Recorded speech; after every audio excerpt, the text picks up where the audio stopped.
Welcome to the new session for the work energy power for the question problem solving session. I will share my screen.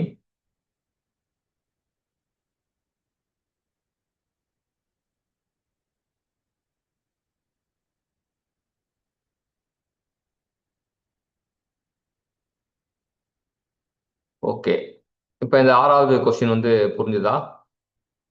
Shankar. 50% increase ஆனால் 120% கேஇ increase ஆகும். அடுத்தது seventh question. An object of mass 1 kg is moved from position A to B. If the speed of the block at A is 2 meter per second and at B 4 meter per second, then the work done by the resultant force on the block is moving from A to B is. இது ஈஸியான question தான். என்ன சொல்லலாம்? A to B position வந்து initial kinetic எனர்ஜிலேருந்து final kinetic எனர்ஜிலேருந்து initial kinetic எனர்ஜியை minus பண்ணுவோம். அந்த ஃபார்முலாவில் வந்து work done is equal to half mb final square minus half mb initial square. அதை போட்டோம்னா ஆன்சர் வந்து வந்துடும். 6 வரும். 6 தானா? பார்த்துக்கலாமா? செக் பண்ணிக்கலாமா? Question number 7.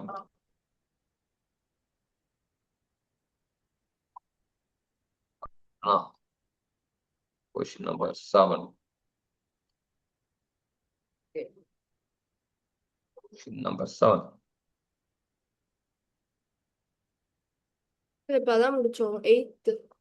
7 கரெக்டாக இருக்கான்னு செக் பண்ணிக்கலாம். ஸோ இனிஷியல் வந்து 2, இது 8, 8 - 2 போட்டால் 6. ஓகே, கரெக்டாக வந்துச்சா? ஓகே, இப்போ அடுத்த கேள்வி வருவோம். அடுத்த கேள்வி 7வது கேள்வி இங்கே தட்டிட்டு இங்கே போயிடும். 7 என்ன சொல்கிறானுங்க? 7 தான் போட்டோம். 7 போட்டோம். சரி, 8வது வட்டம். 8வது question. With the momentum of a certain shape, a body of distance 10 meter along a straight line under the action of 5 Newton force. If the work done is 25 joules, then angle between the force and the direction of motion of the body is. அப்படி approach பண்ணலாம். 5 Newton force இருக்கு. Work done வந்து fs cos theta.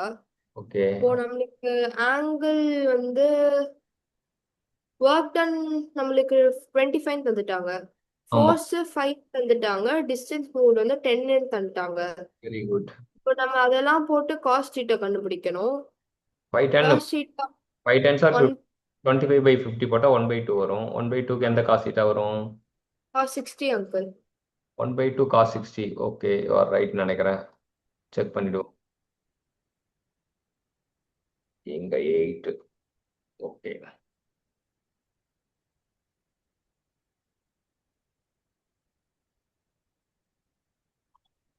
So exactly 60 degree. Very good. அடுத்த கேள்வி போயிடும். If a light body A and a heavy body B have same kinetic energy, then ratio of momentum of A to that of B is. Heavier body higher momentum அப்படின்னு வரும். Heavier body mass be proportional to mass தானே. So heavier body higher momentum. அப்போ higher மொமெண்ட்னா light body மேலே இருக்குது, less than 1 answer. Okay, lighter body light momentum. நம்ம கொஸ்டினில் வந்து கேட்டுக்கலாம். 9.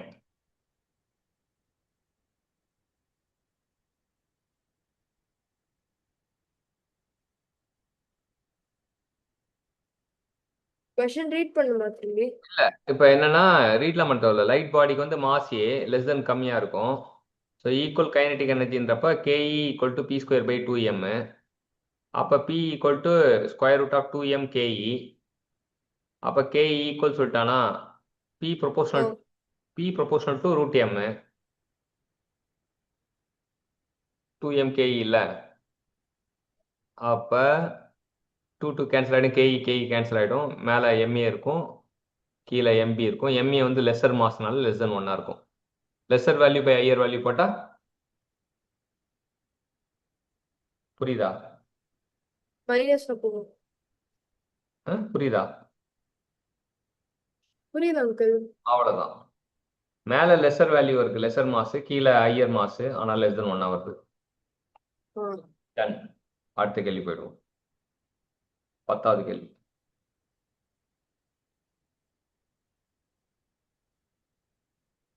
என்ன சொல்றானுங்க? If a body of mass m is freely falling through a height h from the top of a tower, the velocity just before touching the ground is √3/2 gh. The work done by the drag is. So இது வந்து என்ன வரும்? v² √2gh வரும். Velocity √2gh வர்க்கத்தில் என்ன இருக்கு? Okay, இந்த work done by the air drag என்ன ப்ரொசீட் பண்ணுறான்னு பார்க்கலாம். இது வந்து கொஷின் நம்பர் 10.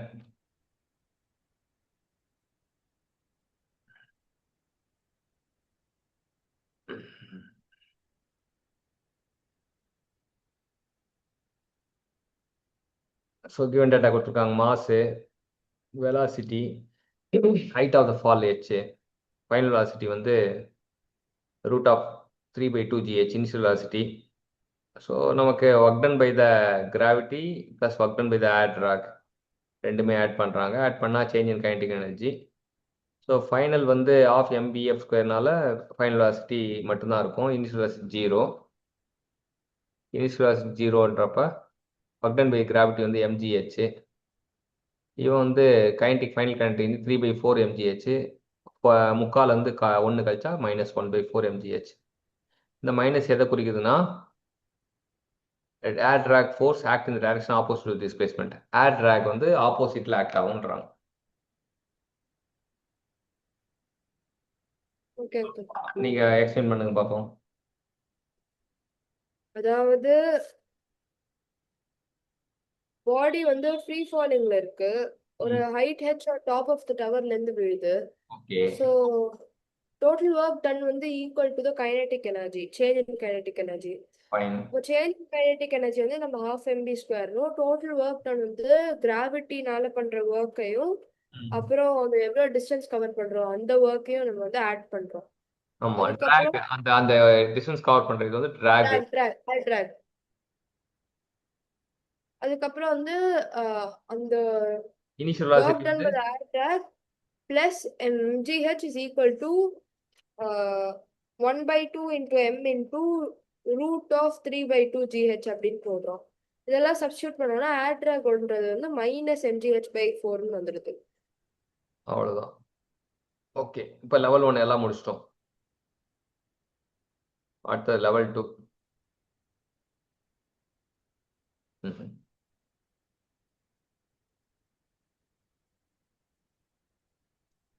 ஈஸியான சம் தான். First question. Independent of m. Independent of எம்மா? கைனடிக் எனர்ஜி ஃபார்முலா என்ன? அப்படின்னா ஆன்சர் தந்திருக்காங்க. அப்படியே ஆன்சர் சொல்லியிருக்காங்களா? அவங்க சொல்லிட்டோம் நம்ம வந்து. ஆனால் kinetic energy of mass formula kinetic எனர்ஜிக்கும் மொமெண்டமுக்குமா?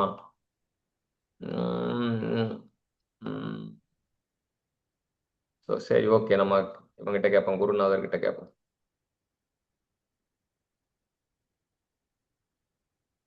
ஏன் இண்டிபெண்ட் ஆஃப் எம் சொன்னாங்கன்றத. Level 2 question 1.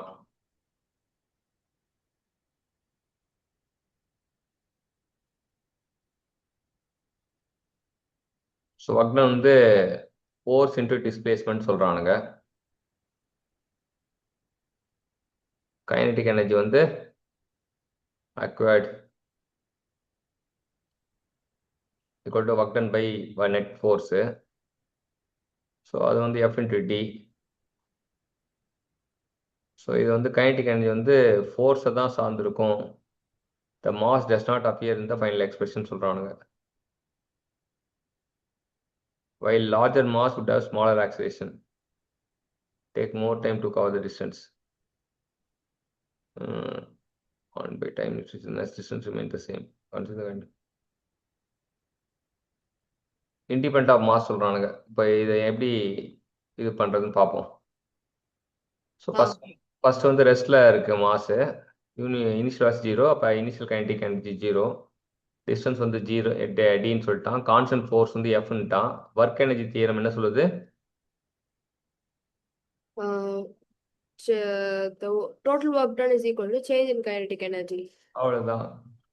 So work done வந்து எப்படி இன்ட்டு காசிட்டா, அது வந்து காசிட்டா வந்து மேக்ஸிமம் வேல்யூ 1 டைரக்ஷன் ஆஃப் மோஷன்றனால, அது 0ன்றதுனால காஸ் 0 போட்டால் 1 வந்துடும். ஸோ டெரிவேஷன் படி work equal to F into டின்னு தெரிஞ்சிச்சு. ஆனால் KE acquired equal to F into D. So expression of இதை ரிசல்ட் இந்த இதான் நம்ம final result kinetic energy equal to F into D. The value depends only on the magnitude of constant force and distance traveled. The mass does not appear in the final expression. Final expressionல mass இல்லை அப்படின்றான். Okay, k equal to f into dன்றனால அங்க mass இல்லை. இருக்கட்டும், அப்போ இன்னும் கொஞ்சம் டீப்பா explain பண்றான். while a larger mass, so larger mass இருந்ததுன்னா என்ன ஆகும்னா ஸ்மாலர் ஆக்சிலரேஷன் ஆயிடும் அப்படின்றான். take more time to cover the distance d. The total work done on its time it reaches the distance remain the same. So இப்போ என்ன கதை சொல்கிறான் அப்படின்னா, நீங்கள் லார்ஜர் மாஸ் எடுத்துக்கோங்க, ஆனால் லார்ஜர் மாஸ் எடுத்துக்கிட்டால் ஆக்சிலேஷன் கம்மியாக இருக்கும். ஆக்சிலேஷன் கம்மியாக இருக்குன்னா வந்து என்ன அர்த்தம்னா டேக் மோர் டைம். ஆக்சிலேஷன்லாம் வந்து வெலாசிட்டி பை டைம் தானே. அப்போ ஆக்சிலேஷன் கம்மியாக இருக்கும் அப்படின்னா டைம் அதிகமாக இருக்கும் அப்படின்றான். டிஸ்டன்ஸ் அக்யூர் பண்ணுறதுக்கு டைம் அதிகமாக இருக்கும், ஆனால் கைனடிக் எனர்ஜி மாறாது. எல்லாம் உள்ளுக்குள்ளேயே வேல்யூ வந்து அவன் மேனேஜ் பண்ணிப்பான். சரியா, உள்ளுக்குள்ளேயே வேல்யூ வந்து மேனேஜ் பண்ணிப்பான், அதனால வந்து மாறாது இண்டிபெண்ட் ஆஃப் எம். புரிஞ்சுதா? சொல்லுங்க, அதை சொல்லுங்க பார்ப்போம்.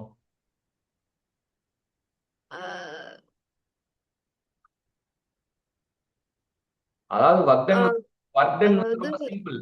ஒர்க் டன் வந்து ஃபோர்ஸ் இன்டு டிஸ்பிளேஸ்மெண்ட், அங்க மாஸே இல்லை. அப்படி மாஸுக்கு ஏதாச்சும் பாதிப்பு வந்தாலும் அது வந்து ஆக்சிலேஷன் பார்த்துக்குதுன்றான். Force equal to mass into acceleration இல்லையா? இப்போ லார்ஜர் மாஸ் கொடுத்தனா ஃபோர்ஸ் மாறாது. எப்படி மாறாதுன்னா ஆக்சிலேஷன் கம்மியாயிடும்ன்றான். ஓகே, ஃபோர்ஸ் வந்து கான்ஸ்டன்ட்டா தான் இருக்கும்ன்றான் இதுல, அதனால வந்து independent of mass. So acceleration அதை பேலன்ஸ் பண்ணிரும். ஆமா. Okay uncle. சரி, அடுத்த क्वेश्चन பார்த்துருவோமா? ம்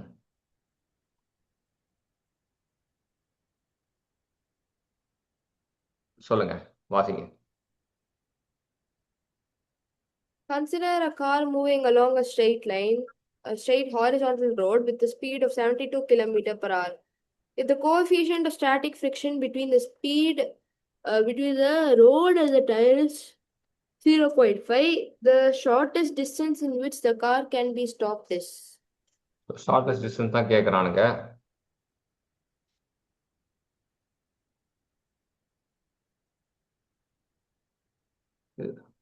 நல்ல ஃபேமஸான क्वेश्चन தான்.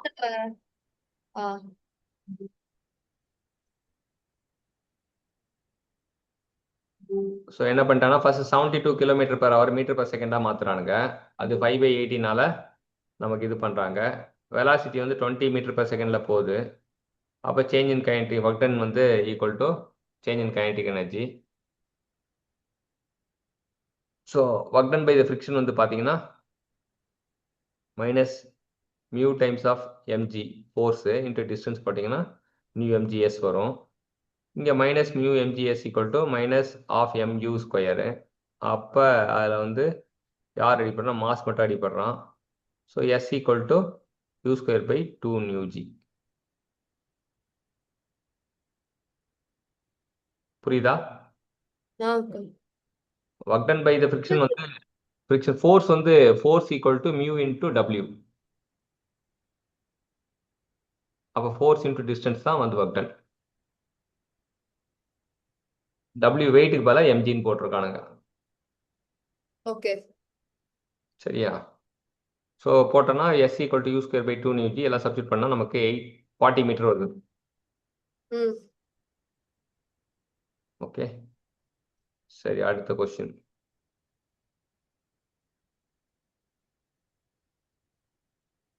அடுத்தது கேள்வி வாசிங்க. The kinetic energy K of a particle moving along a circle of radius R depends upon the distance is as K is equal to K is equal to A square, where A is a constant. The force acting on the particle is. So force acting அந்த particle கேட்குறான். இது எப்படி approach பண்ணலாம்? இன்னொரு 2 questions பார்ப்போம். உனக்கு தூக்கமாக வருது. Level 2. நேத்து நைட் ரொம்ப நேரம் முடிச்சிட்டேன் அங்கிள். இன்னைக்கு டெஸ்ட் நாள், அதனால தூங்க வருது. சரி விடு, நாளைக்கு சண்டே தானே. தூங்க விட மாட்டாங்க வீட்ல. ம் லேட்டால தூங்கக்கூடாது அப்படின்னுவாங்க. ம் சரி, இப்போ பாத் வந்து சர்க்குலர் மோஷன் வித் ரேடியஸ் சொல்லிட்டான். Kinetic energy K equal to A X square கொடுத்தான். அப்போ நமக்கு என்ன பண்ணலாம், டிஃப்ரென்ஸ் இன் ஒர்க்கு டிஃபரன்ஷியல் ஃபார்மெட்லன்னா elemental work equal to elemental kinetic energy சொல்கிறான். சரியா? ஓகே. ஒர்க் வந்து டிஃபரன்ஷியேஷன் பண்ணால் எலிமெண்டல்னு அர்த்தம். Elemental work equal to elemental kinetic energy. அது ஒர்க் வந்து force with respect to time into DS போட்டிருக்கான். அப்போ force equal to DK by DS. DK by DS வந்து தான் ஃபோர்ஸ்ன்றான். அப்போ கே வந்து ஏஎஸ் ஸ்கொயர்னா டிகே பை டிஎஸ் பண்ணா 2AS வரும். எஃப் ஈக்குவல் டு 2AS அப்படின்றத கொண்டு வரான். அவன் கே கொடுத்துருக்கான். கே கொடுத்துருந்து நம்ம டிகேல வச்சு நம்ம ஃபோர்ஸை கண்டுபிடிச்சிடுறோம். சரியா? ஓகே. ஃபோர்ஸை கண்டுபிடிச்ச K equal to half M E square நம்ம ஆல்ரெடி தெரியும். அவன் கொடுத்துருக்கிறது ஏஎஸ் ஸ்கொயரு. அப்போ M E square equal to 2AS square அப்படின்னு எடுத்துட்டு, அப்போ மேலே சென்ட்ரிபிட்டல் ஃபோர்ஸ் வந்து என்ன சொல்லுது, F C equal to 2AS square by R. அது என்ன சொல்லலாம் sir, M E square by R அப்படி சொல்லுவாங்க. அதான் எம்இ ஸ்கொயருக்கு பதிலாக 2AS ஸ்கொயர் சப்ஸ்டியூட் பண்ணுறாங்க. சென்ட்ரிபிட்டல் ஃபோர்ஸ்க்கு வந்து இருக்குல்ல எம்இ ஸ்கொயர் பை ஆர் சொல்லுவாங்க இல்லையா? அப்போ எம்இ ஸ்கொயருக்கு நம்ம 2AS ஸ்கொயர் சப்ஸ்டியூட் பண்ணுறோம். இப்போ இது மூலிமா சென்ட்ரிஃபியூகல் ஃபோர்ஸ் கண்டுபிடிச்சிருக்கோம். டான்ஜென்ஷியல் ஃபோர்ஸ் ஒரு வாட்டி கண்டுபிடிக்கிறோம், சென்ட்ரிஃபியூகல் ஃபோர்ஸ் ரெண்டும் கண்டுபிடிக்கிறோம். ரெண்டு ஸ்கொயர் பண்ணால் நமக்கு ஆக்சுவல் ஃபோர்ஸ் கிடச்சிடும். ஸ்கொயர் பண்ணி ரூட் எடுத்தா ஆக்சுவல் ஃபோர்ஸ். ஓகே. புரியுதா? ஓரளவுக்கு தான் புரியுது. அப்போ மறுபடியும் ரீடேக் தான். இப்போ ஃபர்ஸ்ட் வந்து நம்ம என்னன்னா, நம்ம ஃபர்ஸ்ட் இப்போ இந்த கொஸ்டின்ல வந்து கிவன் டேட்டா வந்து சர்க்குலர் மோஷன்ல போகுதுன்னு சொல்லிட்டான். சர்க்குலர் மோஷன்ல போகுதுன்னா ரெண்டு ஃபோர்ஸ் ஆக்ட் ஆகும். ஒன்று வந்து டான்ஜென்ஷியல் ஃபோர்ஸ், இன்னொன்று சென்ட்ரிபிட்டல் ஃபோர்ஸ். சென்ட்ரிபிட்டல் ஃபோர்ஸ்னா இன்வெர்ட் ஃபோர்ஸ். சரியா? ஸோ டான்ஜென்ஷியல் கண்டுபிடிக்கிறதுக்கு நம்ம ஒர்க் எனர்ஜி தியரம் கண்டுபிடிக்கிறோம். ஒர்க் எனர்ஜி தியரம் இது பண்ணுவோம். ஒர்க் எனர்ஜி என்ன சொல்லுதுன்னா, work done, total work, net work done equal to net kinetic energy சொல்லுது. அப்போ நம்ம என்ன பண்ணோம், எலிமெண்டல் இதுக்கு ஒரு differential format dW equal to dk அப்படின்னு போட்டு, தட் இஸ் ஈக்குவல் டு dWனா F tangential force into change இன் டிஸ்பிளேஸ்மெண்ட். அப்போ தேர்ஃபோர் அந்த ஈக்குவேஷன் வந்து FT equal tangential force equal to dk by dsன்னு கண்டுபிடிக்கிறோம். ஆனால் என்ன சொல்லியிருக்கேன்னா, dk வந்து k வந்து AS ஸ்கொயர்னால dk பை ds கண்டுபிடிச்சோன்னா 2AS. First operation tangential force கண்டுபிடிச்சு முடிச்சிட்டோம். ஓகே. செகண்ட் வந்து சென்ட்ரிபிட்டல் ஃபோர்ஸ் போடுறோம். சென்ட்ரிபிட்டல் ஃபோர்ஸ் போடும்போது என்ன பண்ணுறோன்னா, நம்ம கைனடிக் எனர்ஜி சென்ட்ரிபிட்டல் ஃபோர்ஸ்னா mv square by R, mr omega square சொல்லலாம், இல்லை mE ஸ்கொயர் பை ஆர் சொல்லலாம் சென்ட்ரிபிட்டல் ஃபோர்ஸ். சரி, mE ஸ்கொயர் பை ஆர். அந்த mE ஸ்கொயர் எப்படி கண்டுனா, அவன் ஆல்ரெடி கைனடிக் எனர்ஜி வந்து ஏ ஸ்கொயர் கொடுத்ததுனால mE square equal to 2AS ஸ்கொயர்னு வருது.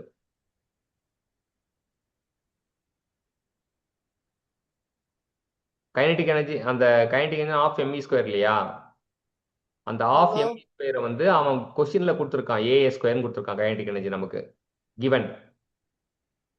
when you substitute half mE square equal to AS square, என்ன ஆகுதுன்னா mE square equal to 2AS square. 2 வந்து அந்த பக்கம் கொண்டு போயிடுறோம், அவ்வளவுதான்.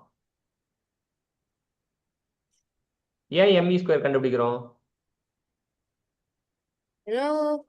Centripetal force kinetic energy. அது சென்ட்ரிபிட்டல் ஃபோர்ஸ்ல mE ஸ்கொயர்னு ஒரு டேர்ம் இருக்கு. ஆமா, mE ஸ்கொயர் பை ஆர். அந்த mE ஸ்கொயருக்கு 2AS ஸ்கொயர் அப்படின்னு சொல்லிட்டு போடுறோம். ஓகே. ஸோ நம்ம கிட்ட ரெண்டு ஃபோர்ஸ் கிடைச்சிச்சு. என்னென்ன ஃபோர்ஸ் கிடைச்சிருக்கு?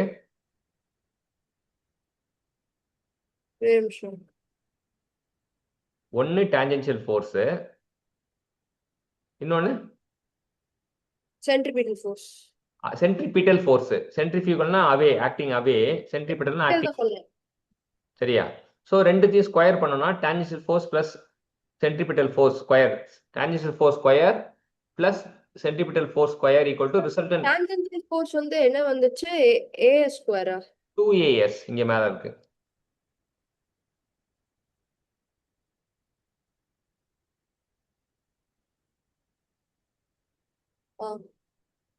சென்ட்ரிபிட்டல் ஃபோர்ஸ் வந்து 2as square by R. Okay. ரெண்டுத்தையும் ஸ்கொயர் பண்ணி ரூட் எடுத்தோம்னா அந்த டோட்டல் ஃபோர்ஸ் கிடைச்சிரும். ரெண்டு காம்போனன்ட் ஆஃப் எஃப் கிடைச்சிரும். F equal to square root of F T square plus F C square. Substitute பண்ணி சால்வ் பண்ணா நமக்கு ஃபைனல் ஆன்சர் கிடைக்கும். Final answer 2as whole square plus 2a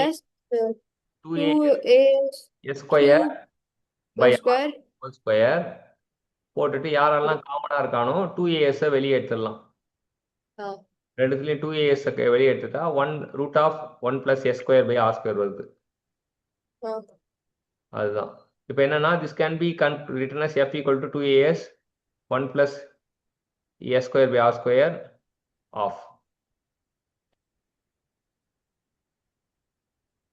ரூட்ன்றது ஆஃப்னு போட்டான். Okay okay. சரி, இது வந்து எத்தனாவது கேள்வி பார்த்துருக்கோம்? 3. அடுத்தது 4.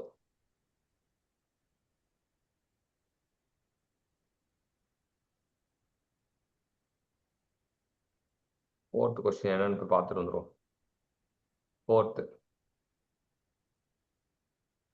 ஃபோர்த் கேள்வி என்ன சொல்லுது? A 2 kg block is placed on a frictionless horizontal surface. The force shown in the fx graph is applied to the block horizontally. The change in kinetic energy is.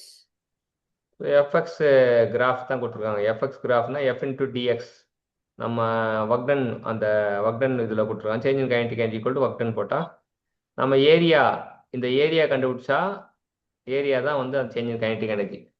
வக்டன் equal to change in kinetic energy இல்லை. இப்போ area triangle தான். இப்போ height வந்து 5 இருக்கு, base வந்து 10லேருந்து 2 கழிச்சா 8. 8 into 5 போட்டால் triangle of பிஹெச்ல ஆஃப் இன்ட்டு 8 இன்ட்டு 5 போட்டால் 4 இன்ட்டு 5 4 5 சார் 20. இப்போ கரெக்டாக இருக்கான்னு செக் பண்ணிக்கலாம். நம்ம குருநாதர்கிட்ட போய் 20.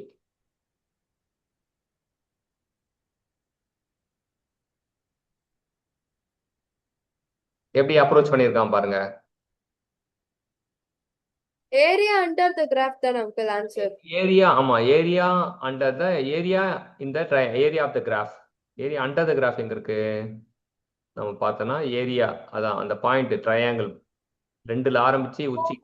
ஏரியா அந்த கிராஃப் தான் வந்து கைனடிக் எனர்ஜியா? ஆமா, இப்போ என்னன்னா அது area under graph work done. ஆனா நம்ம ஒர்க் எனர்ஜி தியரம் என்ன சொல்லுது? ஒர்க் எனர்ஜி தியரம் என்ன சொல்லுது? Work done equal to is equal to change in kinetic energy. அவ்வளவுதான். அந்த ஏரியா வந்து ஒர்க் குறிக்குது. அப்ப சேஞ்ச் இன் கைனடிக் எனர்ஜி அதே தான். ஓகே. அப்ரோச் கரெக்டா இருக்கா? சரி, இந்த ப்ராப்ளத்தோட நம்ம இன்னைக்கு வைண்ட் அப் பண்றோம். ஸோ 5வது ப்ராப்ளம் என்ன சொல்றோம்?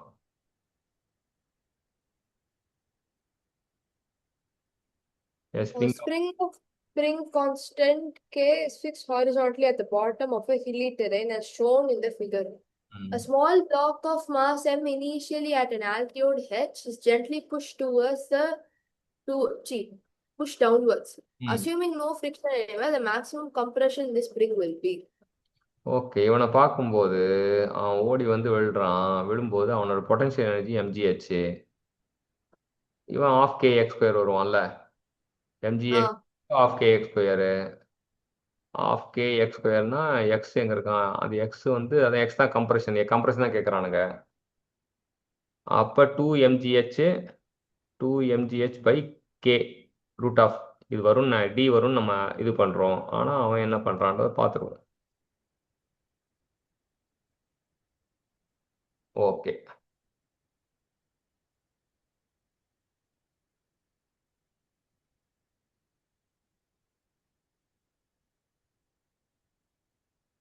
அவ்வளோதான், நம்ம எதிர்பார்த்த மாதிரி அதே ஆன்சர் தான். என்ன பண்ணியிருக்கான்? ஸோ என்ன பண்ணியிருக்கான்னா, work done on the gravity minus MGH, very MGH, spring வந்து மைனஸ் ஆஃப் கேஎக்ஸ் ஸ்கொயரு, ரெண்டுமே ஆட் பண்ணால் இனிஷியலும் கைனடிக் எனர்ஜி, இங்கே கைனடிக் எனர்ஜிக்கு வேலையே கிடையாது, 0. அப்போ MGH equal to half KX square, 2mgh equal to KX square, X square equal to mgh by K, X equal to root of 2mgh by K. சரியா? So 5 question போதும்னு நினைக்கிறேன். போய் தூங்குங்க, நாளைக்கு காலையில் பார்க்கலாம். ம், ரிமைனிங் கொஸ்டின் சால்வ் பண்ணிவிட்டு அந்த டாபிக் செகண்ட் டாபிக்கும் இருக்கு இல்லையா, அதுவும் முடிச்சிடலாம். சரியா? எழுந்தவொன்னும் அங்கிள் எத்தனை மணிக்கு? நீ எழுந்தவொன்னும் ஐ எம் ரெடி, அவ்வளோதான். சரியா? பார்த்துக்கலாம். All the best. Thank you uncle. Bye. Good night.